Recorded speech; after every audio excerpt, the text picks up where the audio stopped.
Not being open about my sexuality and my gender identity, it felt like there was some wall, like a barrier, something that was kind of keeping us apart, and I knew that that wasn't the relationship that I wanted to have.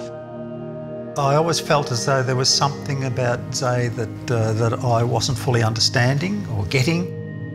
I came out as gender fluid to my parents not that long ago. And it was the second time that I came out because I had originally come out as a lesbian. Bowie and I got together in 2016. Mum and Dad supported us from the very beginning.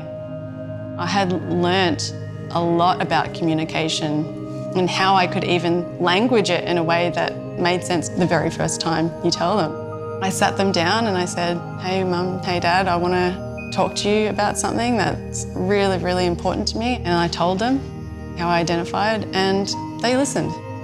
They had a lot of questions. So my exposure to it was exceptionally limited. It was never even spoken about.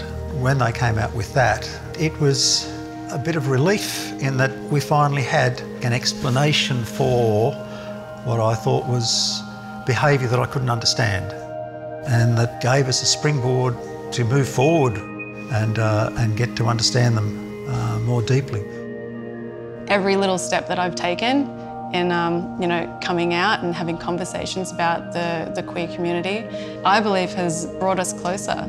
I feel that we can communicate on a much, much better level. Yeah, I feel so privileged to be in a family where I know that I'm not going to get kicked out for my identity. I'm not going to be disowned. That is a privilege that not everyone has.